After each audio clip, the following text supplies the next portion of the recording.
ಎಲ್ಲ ಪೋಷಕರಿಗೂ ಮತ್ತು ವಿದ್ಯಾರ್ಥಿಗಳಿಗೆ ಅಂದರೆ ದ್ವಿತೀಯ PUC ರಿಸಲ್ಟ್ ಬಂದಿರೋ ವಿದ್ಯಾರ್ಥಿಗಳಿಗೆ, ಮುಂದೆ ಓದ್ತಾ ಇರೋ ವಿದ್ಯಾರ್ಥಿಗಳಿಗೆ ಮತ್ತು SLC ರಿಸಲ್ಟ್ ವೆಯ್ಟ್ ಮಾಡ್ತಾ ಇರೋ ವಿದ್ಯಾರ್ಥಿಗಳಿಗೆ ನನ್ನಲ್ಲೊಂದು ಮನವಿ.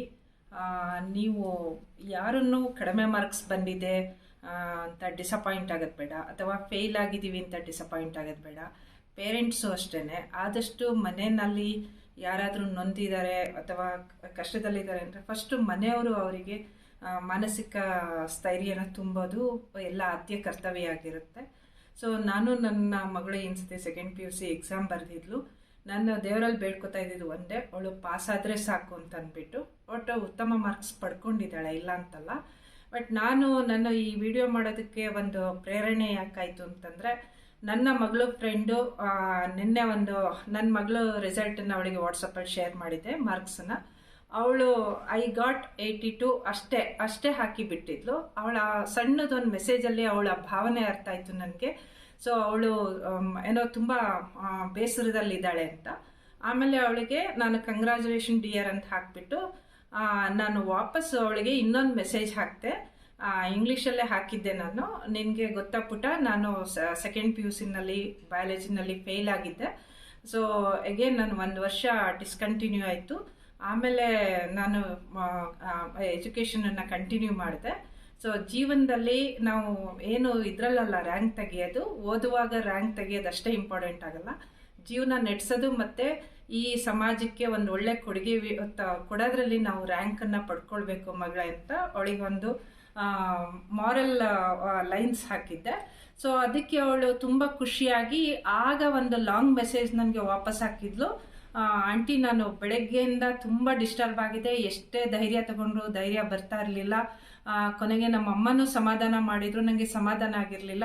ಇವಾಗ ನನಗೆ ಮನಸ್ಸು ಹಗುರ ಆಗಿದೆ ಆಂಟಿ, ನೀವು ಹೇಳೋದ್ರಲ್ಲಿ ತುಂಬ ಅರ್ಥ ಇದೆ, ಇದೇ ಥರ ನನಗೆ ಮಾರಲ್ ಸಪೋರ್ಟ್ ಕೊಡಿ ಅಂತ ರಿಪ್ಲೈ ಮಾಡಿದ್ಲು. ಆವಾಗ ನಾನು ನನ್ನ ಹೆಮ್ಮೆಯ ಕನ್ನಡತಿ ಪ್ರಶಸ್ತಿ ಬಂದಿತ್ತಲ್ಲ TV9, ಆ ಲಿಂಕನ್ನು ಅವಳಿಗೆ ಶೇರ್ ಮಾಡಿಬಿಟ್ಟು ಬಿ ಪಾಸಿಟಿವ್ ಅಂತ ಹಾಕ್ತೆ. ಅವಳಿಗೇನು ರಿಪ್ಲೈ ಮಾಡಿದ್ಲು, ಎಸ್, ನಾನು ಇದನ್ನು ಇನ್ಸ್ಪಿರೇಷನ್ ಆಗಿ ತಗೊಳ್ತೀನಿ ಅಂತ.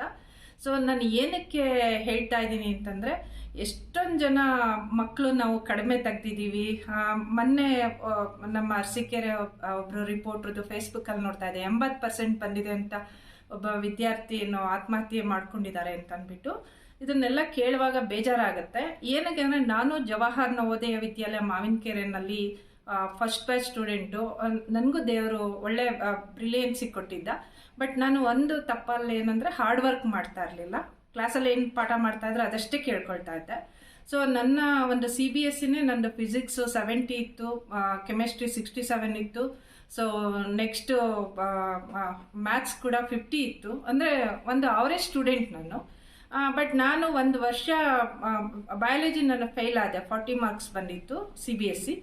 ಇದು 30 ವರ್ಷದ ಹಿಂದಿನ ಕತೆ ನಿಮಗೆ ಹೇಳ್ತಾ ಇರೋದು ನಾನು. ಸೊ ನಾನು 1 ಇಯರ್ ನಾನು ನಮ್ಮ ಮನೆಯಲ್ಲೇ ನನ್ನ ತಂದೆ ತಾಯಿ ಜೊತೆಗೆ ಕೃಷಿ ಮಾಡಿಕೊಂಡು ದನಗಳ ಮೇಯಿಸ್ಕೊಂಡು ಆಗಲೇ ಬುಕ್ಸನ್ನು ಜೊತೆಗೆ ಇಟ್ಕೊಂಡೆ, ಅದು ಇದು ಸ್ಟೋರಿ ಬುಕ್ಸ್ ಎಲ್ಲ ಓದ್ತಾ ಇದ್ದೆ. 1 ವರ್ಷ ನಮ್ಮ ಊರಲ್ಲಿ, ನನ್ನ ಹಳ್ಳಿನಲ್ಲಿ, ಸಕಲೇಶ್ಪುರದ ಒಂದು ದೂರದ ಹಳ್ಳಿನಲ್ಲಿ ನಾನು ನನ್ನ ತಂದೆ ತಾಯಿ ಜೊತೆಗೆ 1 ವರ್ಷ ಕಳೆದಿದ್ದೀನಿ. ನಾನು ವಿದ್ಯಾಭ್ಯಾಸ ಇಷ್ಟ ಇರಲಿಲ್ಲ ಅಂತ ಪುನಃ ನಮ್ಮ ಅಪ್ಪ ಅಮ್ಮ ನನ್ನ ಅಕ್ಕಂದಿರೆಲ್ಲ ಓದಿದ್ದಾರೆ, ಇವಳು ಓದ್ಲಿ ಅಂತ ಡಿಪ್ಲೊಮಾಗೆ ಕಳಿಸಿದ್ರು. LV ಪಾಲಿಟೆಕ್ನಿಕಲ್ಲಿ ನಾನು ಡಿಪ್ಲೊಮಾ ಮುಗಿಸಾದ್ಮೇಲೆ ಒಂದು ITI ಕಾಲೇಜಲ್ಲಿ ಟೀಚ್ ಮಾಡ್ತಾ ಇದ್ದೆ, ಪ್ರೈವೇಟ್ ಕನ್ಲಿನಲ್ಲಿ, XGITI ಅಂತ ಅಂದ್ಬಿಟ್ಟು.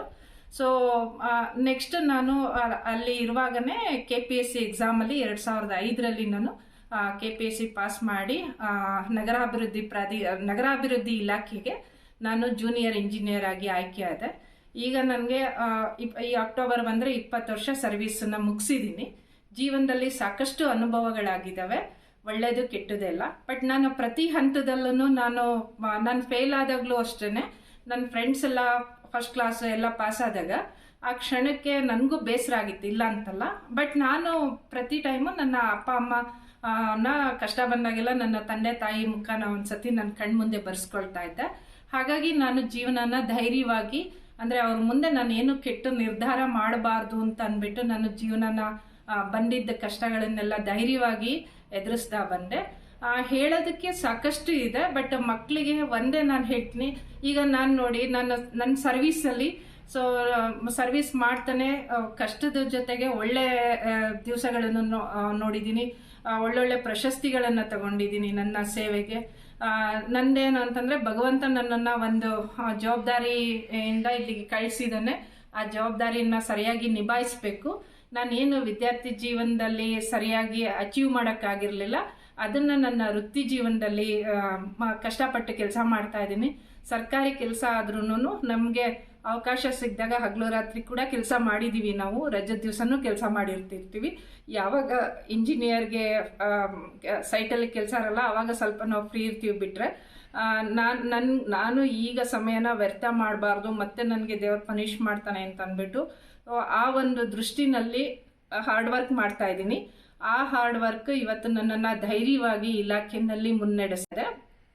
ಅದೇ ರೀತಿ ಅಷ್ಟೇ ನಾನು 2022 ಆಡಳಿತ ವಿಭಾಗದಿಂದ TV9 ಹೆಮ್ಮೆಯ ಕನ್ನಡತಿ ಪ್ರಶಸ್ತಿ ತಗೊಂಡೆ. ಸಾಕಷ್ಟು ಸಂಘ ಸಂಸ್ಥೆಗಳು ನನಗೆ ಕಾಯಕ ಯೋಗಿ ಅದು ಇದು ಅಂತ ಒಂದು ರಾಶಿ ಪ್ರಶಸ್ತಿಗಳನ್ನು ಕೊಟ್ಟು ನನ್ನನ್ನು ಹುರಿದುಂಬಿಸಿದ್ದಾರೆ. ನನ್ನ ಇನ್ನೂ ಜವಾಬ್ದಾರಿನ ಜಾಸ್ತಿ ಮಾಡಿದ್ದಾರೆ.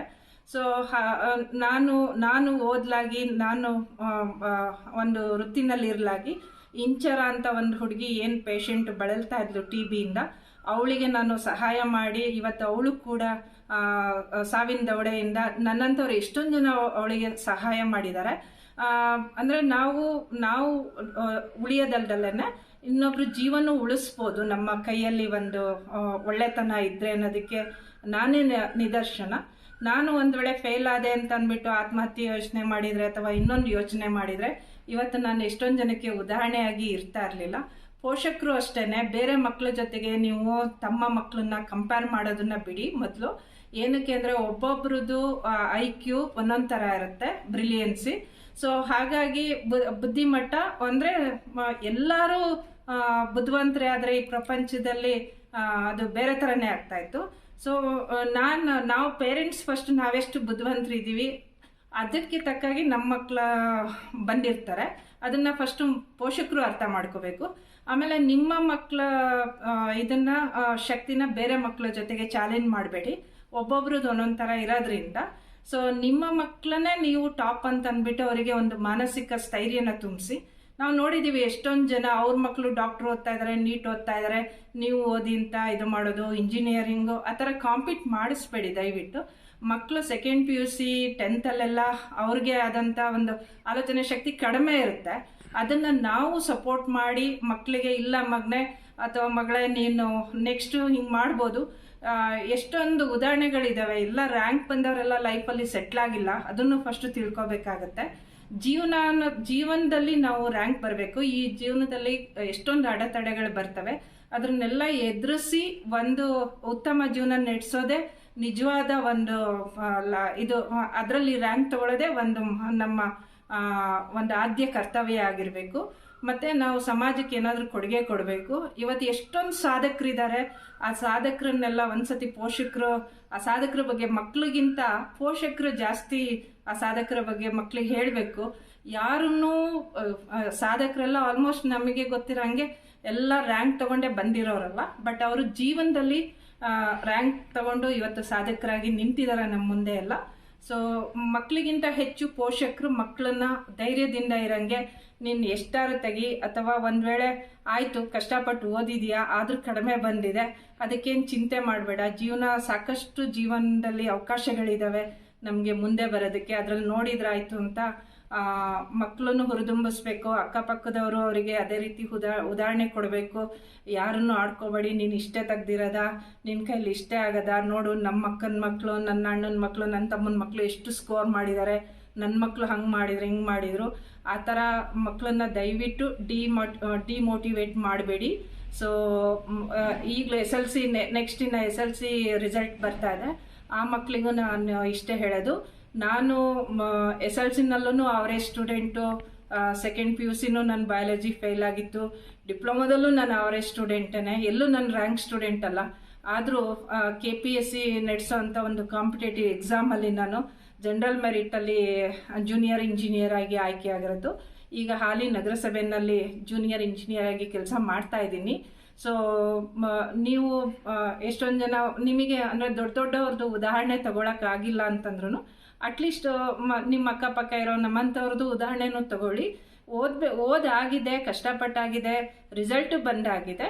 ಇನ್ನು ಮುಂದೆ ನೀವು ಸಮಯನ ಈಗ ನಾನು ಮಾಡ್ತಾ ಇದ್ದೀನಲ್ಲ, ನಾನು ಸರ್ಕಾರಿ ವೃತ್ತಿಗೆ ಸೇರಿದ ಮೇಲೆ ಜಾಸ್ತಿ ಹಾರ್ಡ್ ವರ್ಕ್ ಮಾಡ್ತಾ ಇದ್ದೀನಿ ವಿದ್ಯಾರ್ಥಿ ಜೀವನದಕ್ಕಿಂತ. ಬಟ್ ನಿಮಗೆ ಇನ್ನೂ ಈಗಲೇ ಅವಕಾಶಗಳಿದ್ದಾವೆ, ಇನ್ನೂ ಓದೋದಕ್ಕೆ ಸಾಕಷ್ಟು ಅವಕಾಶಗಳಿದ್ದಾವೆ. 10th ಆದಮೇಲೆ ಡಿಪ್ಲೊಮೊ ಇದೆ, ITI ಇದೆ. ನಾವೇ ಎಷ್ಟೊಂದು ಮಕ್ಕಳು ನೋಡಿದ್ವಿ ITI ಮಾಡಿ. ಮತ್ತು ನಾನು ಪಾಠ ಮಾಡಿರೋ ಹುಡುಗರು, ನಾನು ITI ಕಾಲೇಜಲ್ಲಿ ಪಾಠ ಮಾಡಿರೋ ಹುಡುಗರು ಡಿಪ್ಲೊಮೊ ಮಾಡಿಕೊಂಡು BE ಮಾಡಿಕೊಂಡು ಇವತ್ತು ಚೆಸ್ಕಾಮ್ ಬೆಸ್ಕಾಮ್ ಅಂತ ಕಡೆ ಎಲ್ಲ AE ಆಗಿದ್ದಾರೆ, AEEs ಆಗಿದ್ದಾರೆ. SLC ಆದಮೇಲೆ ಬಂದಿರೋರು, ಮತ್ತು PUC ಫೇಲ್ ಆಗಿರೋರು ಬಂದು ಡಿಪ್ಲೊಮೊ ಮಾಡಿ BE ಮಾಡಿ ಇವತ್ತು ನನಗಿಂತ ಟಾಪ್ ಹುದ್ದೆನಲ್ಲಿ ಇದ್ದಾರೆ. ತುಂಬ ಜನ ಇಂಜಿನಿಯರ್ಸ್ ಆ ಥರ ಇದ್ದಾರೆ. ಹಾಗಾಗಿ ನೀವು ಮಾರ್ಕ್ಸ್ ಕಡಿಮೆ ಬಂದಿದೆ ಅಂತ ಅಂದ್ಬಿಟ್ಟು ಯಾರು ಬೇಸರ ಮಾಡ್ಕೋಬೇಡಿ, ಯಾರು ಕೆಟ್ಟ ನಿರ್ಧಾರ ಮಾಡಬೇಡಿ. ಅದರಲ್ಲೂ ಸರ್ಕಾರ ಸತಿ 2 ಸತಿ ಮತ್ತೆ ಎಕ್ಸಾಮ್ ಬರೆಯೋಕ್ಕೆ ಅವಕಾಶ ಮಾಡಿಕೊಟ್ಟಿದೆ, ಅದನ್ನು ಸದುಪಯೋಗ ಪಡ್ಕೊಳ್ಳಿ. ಪೇರೆಂಟ್ಸು ಅಷ್ಟೇ, ಮಕ್ಕಳಿಗೆ ದಯವಿಟ್ಟು ಧೈರ್ಯ ತುಂಬಿಸಿ.